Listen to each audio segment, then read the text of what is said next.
Awesome. I think we'll get started then. So, hello, welcome. Paying the ransom is admitting defeat. There's a nice contentious title to get people hooked. Failing to prepare is prepare to fail. We're going to go through today about ransomware and why just paying it is not a strategy that you should be adopting. So, hello, my name is Scott Walker. I'm the CSIRT manager at Orange Cyberdefense. I have a background. I joined the military at a young age, the War Marine Commandos. I was lucky enough to retrain into electronic warfare. And as part of that, I joined an organization called Y Squadron, which gave me a set of skills, which was really nice. I went away, worked for the government for a bit.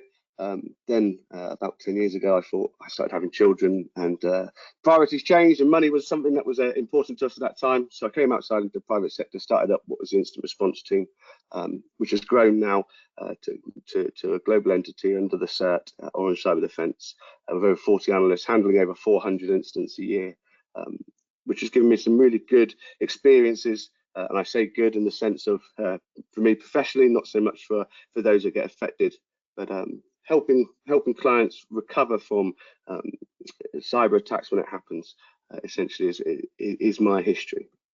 I've got a quote there: "It's not worth doing something unless someone somewhere would much rather you weren't doing it." Always true. In our case, it's that attackers would rather that we weren't preparing and defending against potential ransomware attacks. They like to keep it the status quo as it is, keep their business functioning, and we've got to do everything in our power to be able to disrupt that and stop them. Essentially being able to make money. Favorite saying, apologies there, favorite saying of mine from the military days: 7 P's, proper planning and preparation prevents piss poor performance.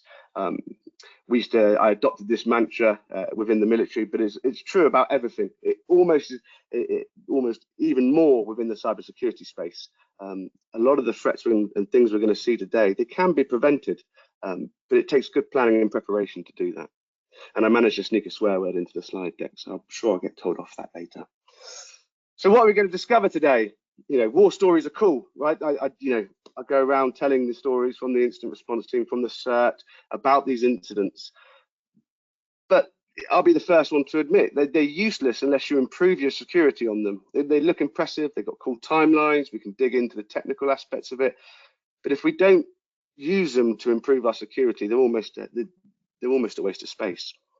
So what we're going to do today, let's go through one and discover how best to learn from it. How do we use these war stories? How do we learn from it? How do we improve our security? And if you can't detect and respond in time, then we plan to recover. Again, that planning and preparation comes into play there. And if you don't do any of the above, Captain Hindsight here can tell you about the hidden costs of paying a ransom and a cautionary tale of the future of losing data, where we're looking at those new technologies coming in and how that might change what attackers are doing. So cool.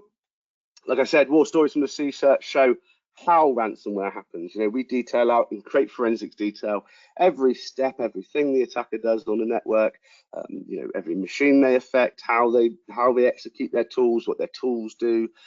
But they don't tell you the why, and this is really important, because the more I've done this, the more incidents I handle, the more it becomes really, really clear to me that it's not a technology issue. The technology exists. There's fantastic tools and software developers.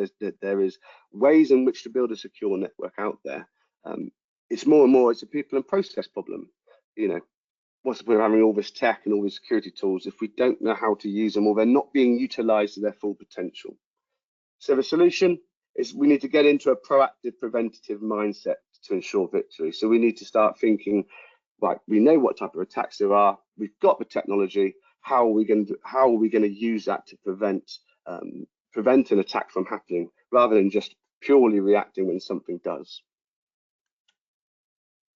So I'm going to tell you a little war story. We're going to go through it. We're going to go through it fast.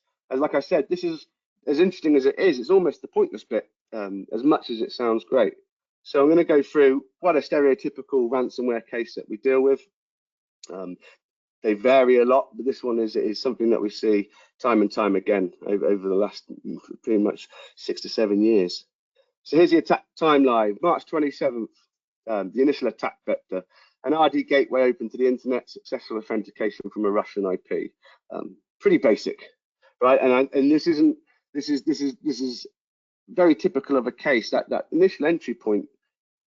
Although we talk about 0 days and some of those cases where they get complex, sometimes it's a very simple entry point. Going back a year, June 2024, since at least July 2024, and this is a sort of wording you'd see in some forensics reports, since this time, usually because the evidence to be able to prove a point no longer exists because it's gone so long. We can see that the credentials for a highly privileged user account have been compromised. Threat actors were using them to access a web application on a terminal server. Skipping through then, this is a classic. March 27th, you can see they actually tried to execute Cobalt Strike, which is a command control. Again, failed initial malware execution. They tried to do something and it failed. That left evidence that wasn't picked up. March 27th, they got credential access. They're able to dump out LSAS. Anyone using Microsoft Identity or Active Directory will know LSAS is the running authentication process within machines. Dumping that out allows them to gain hold of hashes and the secrets that allow them to reverse engineer credentials. They then laterally move, again, moving across an estate, moving to different machines, this time to a domain controller, as they almost always go to. Domain controllers are essentially the keys to the kingdom. They have connectivity into all different parts of the network, and that's what really allows a ransomware attack to have a really good spread. April 26th, so we can see the dwell time here is changing. There's sometimes minutes between, sometimes there's days, sometimes there's weeks. This time they're actually executing malware. AnyDesk, these are, although AnyDesk isn't specifically malware, it is a bit of software you can use to do remote administration on machines. Used in the wrong purpose, it does become a malicious or unauthorized tool. April 26th, more malware execution, the hackers are in.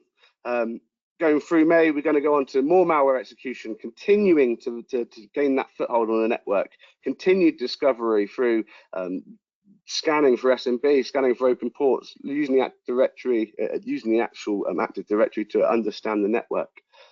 Installing persistence for loss of actor, again, a tool we use as a CSIRT team can be used by malicious actors. Screen Connect, Advanced Port Scanner, these are tools we see over and over again being utilized.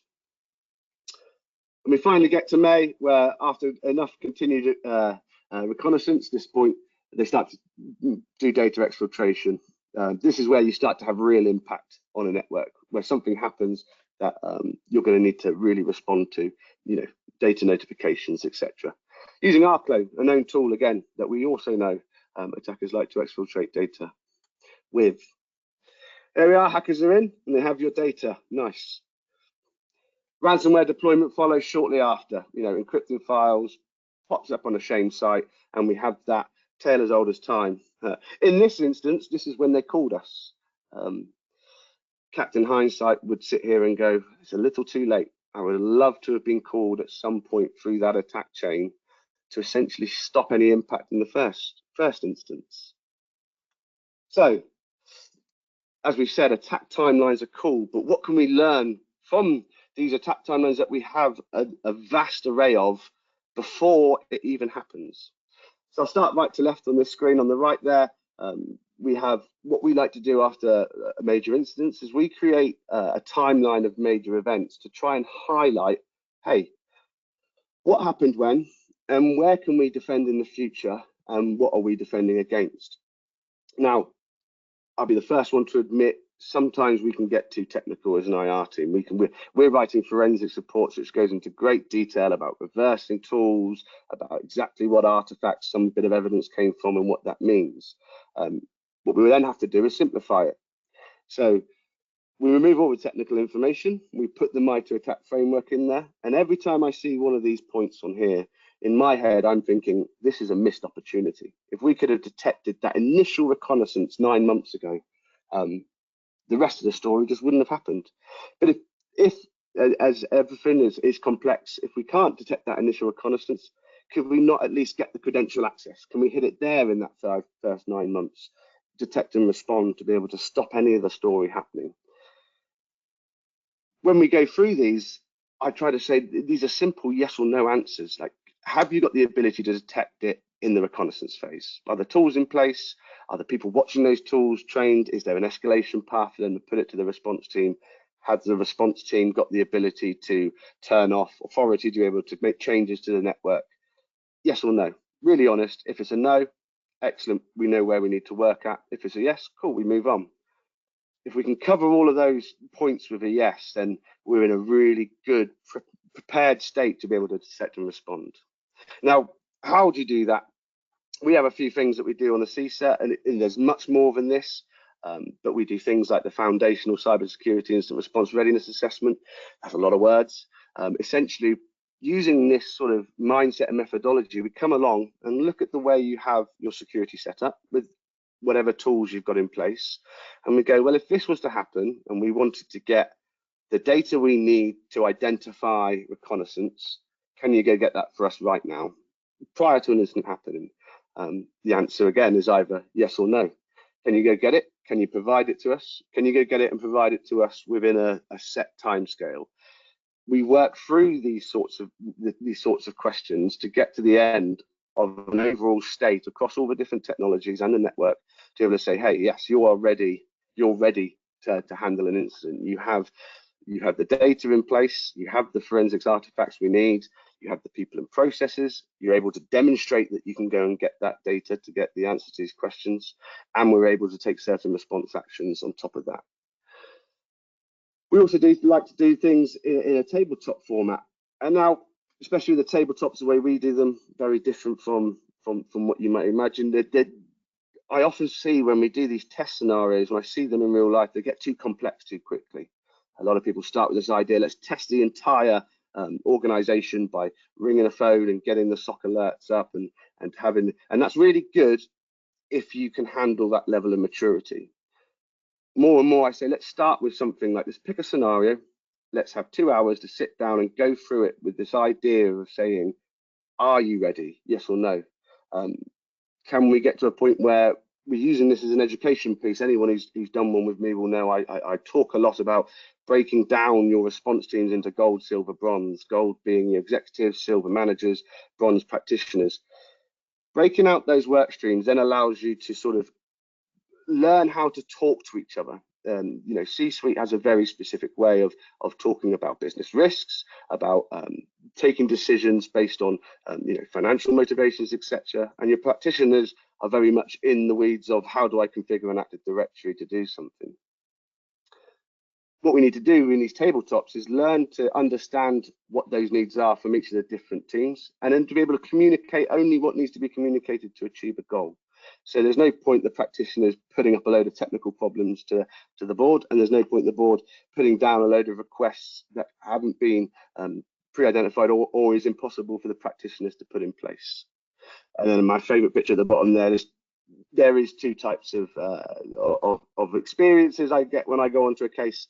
There are those who are prepared and there's those who are unprepared. Both of them are interesting. I find them from a professional level both fun, but I also understand when I see these, the left-hand side of that, those that are more prepared have less impact. It's a very simple solution there. The more prepared you are, the less impact you're going to receive from every incident that you do. But Scotty, some attacks are so quick, we haven't a chance in hell to detect and respond. Absolutely. 0 day comes out tomorrow in a technology stack. Attackers get straight onto critical infrastructure. The good ones go, you know what, I'm not hanging about. Here's a payload. I've seen it happen in less than 4 hours from that initial entry of something being discovered to be able to get them in to a payload being delivered. And I agree, only the top end of the maturity level will be able to respond to that quick enough. So I say, yeah, okay, let's be honest about that. But have you planned for a quick recovery then? If you can't detect and respond to stop the attack before it happens, how do you recover from it afterwards? Because that recovery is also really important. That's what will stop you paying that ransom as well, as a detect and respond.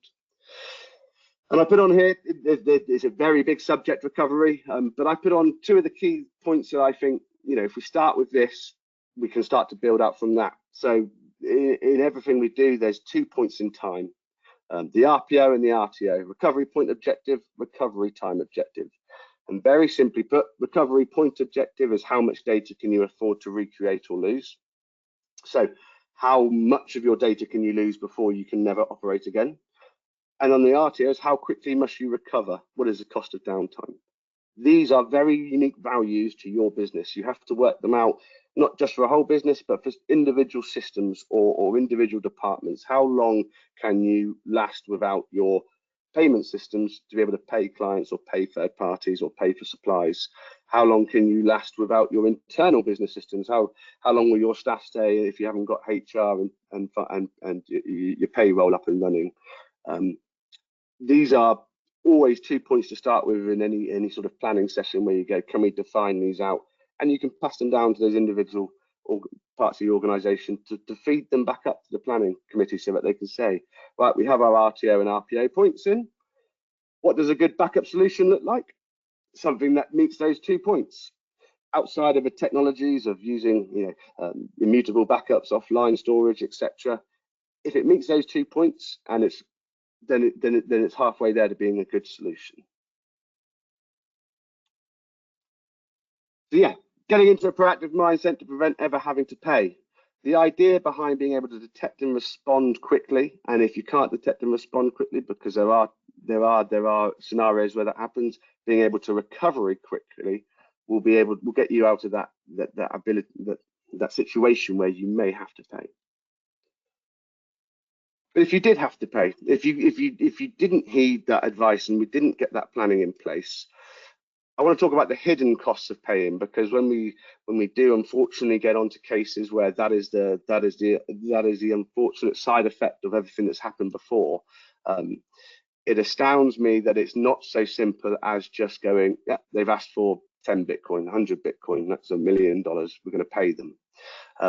The first one I've seen, the legal fees to ensure that no international laws are being broken in making the payment. So more and more with sanctions going on to certain groups, with geopolitics happening, I'm not going to get into that, but it's becoming regulated, and it is often, well, it can be against the law to make that payment within the country that you're operating. And I always stress to clients, we're not lawyers, but go find one and discover, because you don't want to be liable for having made a payment, and the punishment is jail time, and we don't want to be doing that. I don't want that for anyone.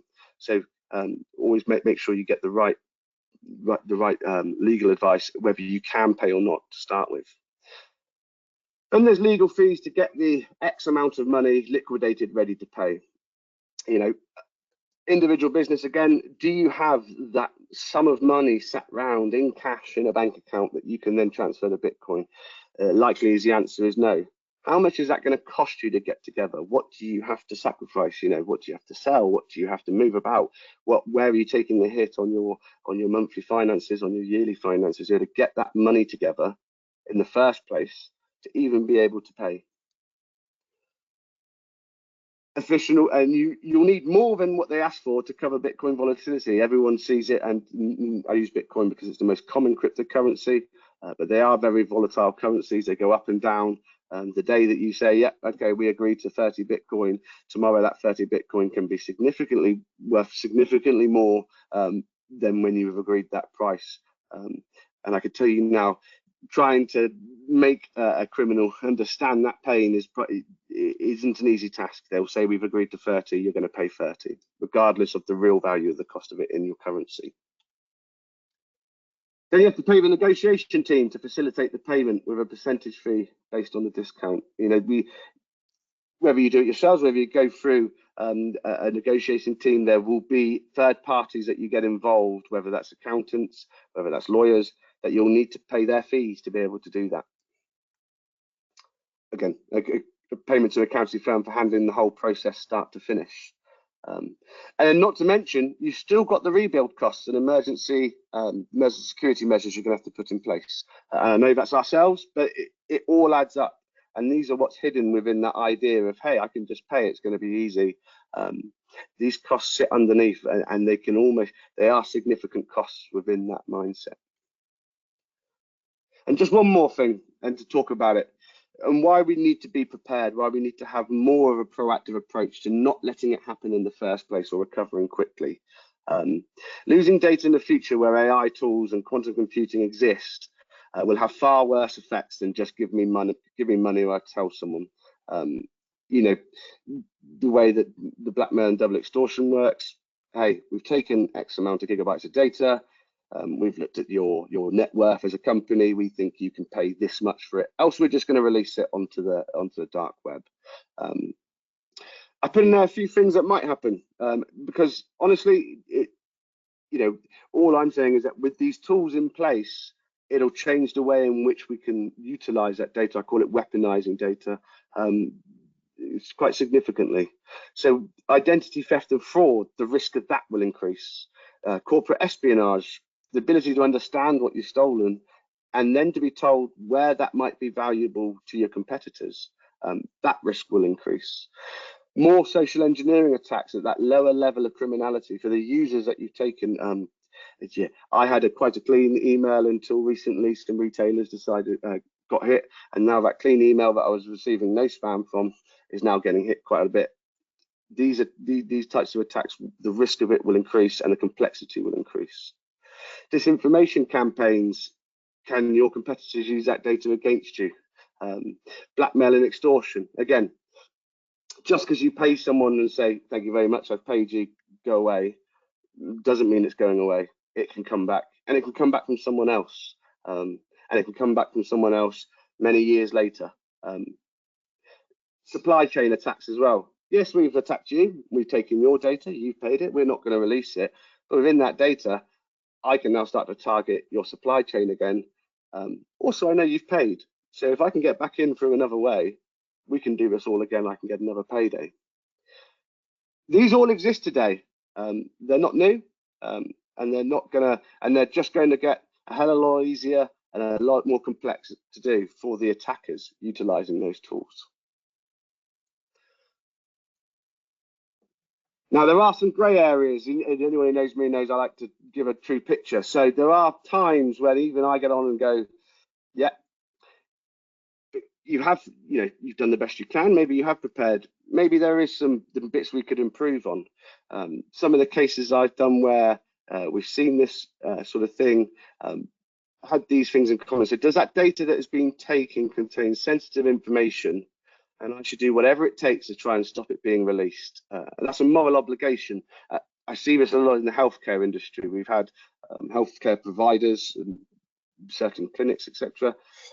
They've had patient data taken, very sensitive patient data, and their argument at the time was, well, I have to do whatever I can to stop it being shared, and if that is paying a fee, maybe not to recover from the ransomware or the decryptors, but to ask them not to, then I should do. I kind of agree with that moral obligation. What I say to those types of people is, let's do some group attribution. Let's find out who you're dealing with to make a risk-based decision. So are we dealing with a professional ransomware as a service? Are they based on do they base their model on their reputation, and have you got some assurances that that data won't get shared?